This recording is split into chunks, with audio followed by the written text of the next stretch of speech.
Hola, yo soy Daniel Luna Soto. Yo nací en Dolores Hidalgo, cuna de la independencia nacional. Y en este lunes 14 de marzo del año 2022, sigo firme, demandando el regreso de la campana histórica, la que tocó Miguel Hidalgo y Costilla la madrugada del 16 de septiembre y que hoy, de manera deshonrosa, sigue secuestrada en el balcón principal de Palacio Nacional. Debe regresar a su lugar de origen. Y también en esta tarde sigo celebrando que muy pronto José Alfredo Jiménez será declarado Premio Nobel de Literatura post-mortem. Pasaron muchos días en los que por angas o mangas no terminaba esta novela y luego ya hace más de una semana que la terminé. Se llama La pequeña edad de Luis Espota, una novela que fue escrita allá por la década de los 70s, de los 60s, Luis Espota, y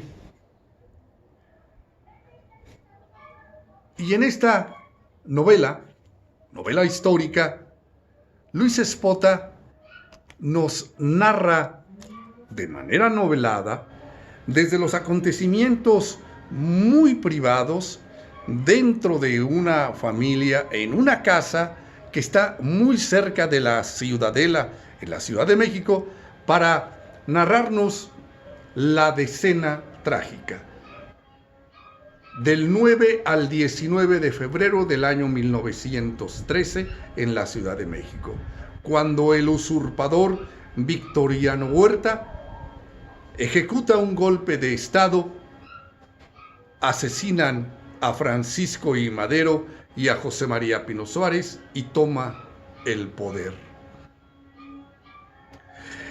Y Andrés Manuel López Obrador, con el que podemos estar totalmente de acuerdo o en desacuerdo, pero ante hechos evidentes, innegables, pues ahí no se trata de estar de acuerdo o en desacuerdo. Pero si le echamos un vistazo a la prensa normal, a la que teníamos acceso años y años, y que parecía que ellos se encargaban de difundir verdades, acontecimientos, noticias, y resulta que en este sexenio se han dedicado pues no hablan de acontecimientos, no son objetivos, y por eso se parece mucho a lo que hacía la prensa en ese periodo, durante la decena trágica, y desde luego antes, cuando se prepararon las condiciones para que se dieran esos acontecimientos. Luis Espota nos lo narra a partir de la familia, del núcleo familiar de un italiano, de Rosy y de María Elard, mexicanos finalmente los dos, y que narran paso a paso a través de lo que cuenta fulanito, a través de la prensa, a través del sacerdote, a través de los militares, y conocer lo que sucedió durante la decena trágica, pues hay que leer a Luis Espota y a otros autores. Esta novela a mí me fascinó.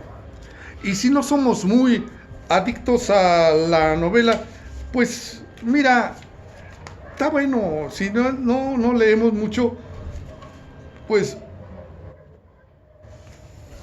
la página 12. Continúa hablando mientras reacomodaba en el maletín cuanto había sacado de él para curar a Luis Felipe. Hacía lo uno y lo otro con calma de hombre viejo y metódico. Hombre, gustaba decir, nacido y educado en tiempo mejor que el presente. en los áureos años de un orden en el que solo las buenas familias gozaban de privilegios económicos y por lo mismo del derecho de acceso a los más selectos círculos sociales y políticos.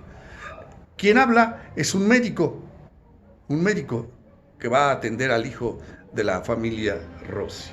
El doctor Cobo disimulaba invariablemente sus sentimientos hacia el nuevo régimen y su crítica era comedida, a veces mordaz, pero nunca grosera, cual corresponde a quien, como él, vivía con los ojos puestos en un presente al que era necesario adaptarse para no perder lo que había conseguido salvar de la hecatombe revolucionaria.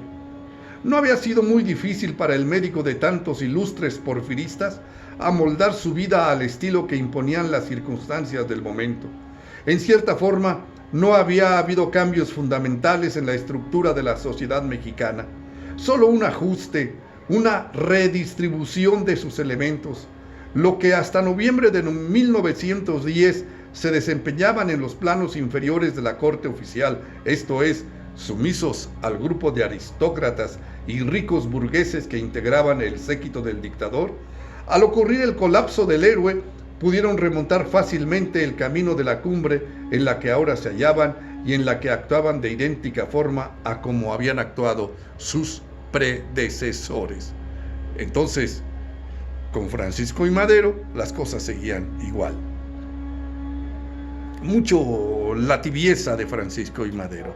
Desde luego, su vocación democrática que rayaba más en los buenos deseos y en la buena fe que en la realidad misma. Y hay muchos puntos que vale leer. Mira, me paso a la página 384. Inocente y crédula, María iba indignándose también a medida que Aldo desahogaba su fingida cólera contra Marcos. Astuto e intuitivo, el señor Rossi seguía poniendo en práctica las premisas que el político recomienda para salir de un atolladero. Hablaba de cosas totalmente ajenas a la cuestión a debate, suscitaba el prejuicio y escarnecía a la víctima de su resentimiento. Paso a la página 390. La gente hablaba de cosas elementales, las únicas que a fin de cuentas le importan. No hacía ya especulaciones políticas ni conjeturas sobre el destino del gobierno. Diríase que al pueblo, a los pequeños burgueses, a las amas de casa, a los comerciantes, a los criados, a los empleadillos, a los dependientes, no les preocupaba saber qué desenlace había tenido la breve y cruenta guerra civil. Brillaba el sol y eso bastaba. Se podía caminar por las calles sin precaverse de las balas. Flotaba en la atmósfera un olor ya distinto al de la muerte y la pólvora. Los soldados ocultaban en los cuarteles su presencia amenazadora. Niños y jóvenes revolvían los escombros en busca de recuerdos de la batalla. Había paz. Ahora, la página 437. Gustavo Ojo Parado, Gustavo Madero, el hermano de Francisco I. Madero, entró en pormenores el doctor Cobo, aludiendo al sobrenombre que se le daba al hermano del presidente a causa de tener un ojo de vidrio. Gustavo Ojo Parado no ha simpatizado nunca con el general Victoriano Huerta. Cuando Madero designó a este comandante en jefe, Gustavo advirtió a don Pancho que había cometido una estupidez. Gustavo suele hablarle así, como si fuera un cretino o un débil mental. El candoroso señor de Palacio censuró a Gustavo diciéndole que era innoble poner en duda la lealtad de Huerta y sobre todo prestar oídos a los chismes de los ociosos. Para Madero, el general es un dechado de rectitud, un militar pundonoroso en quien puede fiarse. Ojo Parado se propuso demostrarle a don Panchito con pruebas cuán equivocado estaba al suponer fiel al comandante. Cuando tuvo esas pruebas, suficientes para pasar a degüello a Huerta y a 50 generalotes más, Gustavo las puso en manos de Madero, pero el buen hombre no las miró siquiera. Son calumnias tramadas por los que quieren que yo me enoje con el general Huerta, Y que tú me digas que Huerta ha pactado secretamente con nuestros enemigos es más absurdo todavía. ¿Cómo voy a creer que don Victoriano provea de parque y víveres a la ciudadela? Es un caballero y por serlo es incapaz de traicionarnos. No hubo manera de que Gustavo hiciese mudar de parecer a don Pancho. Le pidió a este que llamara a Huerta, que esperaba en la antesala. Del 9 de febrero al 19 de febrero de 1913, la decena trágica.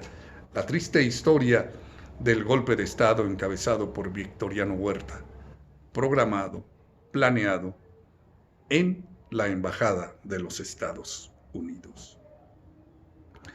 Y el papel de la prensa, un papel que se parece mucho a lo que hoy el Excelsior, Reforma, Milenio y otros que se dedican a difundir especulaciones, a difundir opiniones sin fundamento y a quienes en el fondo les mueve el dolor y el resentimiento de haber perdido una serie de privilegios que en el anterior régimen ellos disfrutaban a plenitud. No se diga las televisoras también.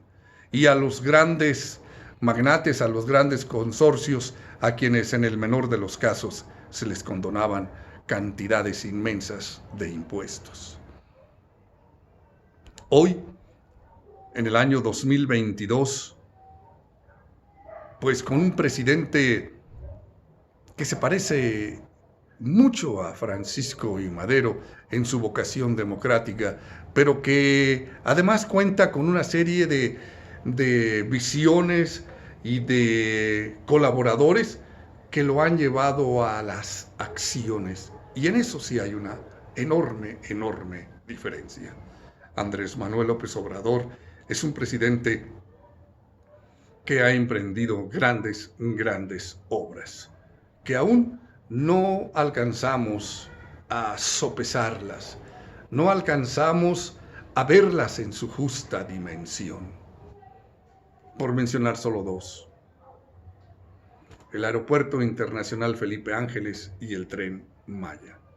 Dos grandes obras que van a partir la historia, sobre todo del sureste y de la aviación en México.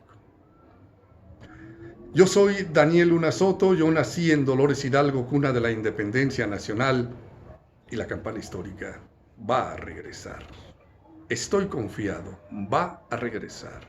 Y José Alfredo Jiménez, mira, cada vez hay más voces, cada vez más actores que hablan, que ponen sobre la mesa argumentos. José Alfredo Jiménez es un premio Nobel de literatura indudable. Suscríbete a mi canal, dale like, comparte el video y sigamos leyendo novelas. Y a este autor, Luis Espota, por cierto, el autor mexicano más leído del siglo XX en México.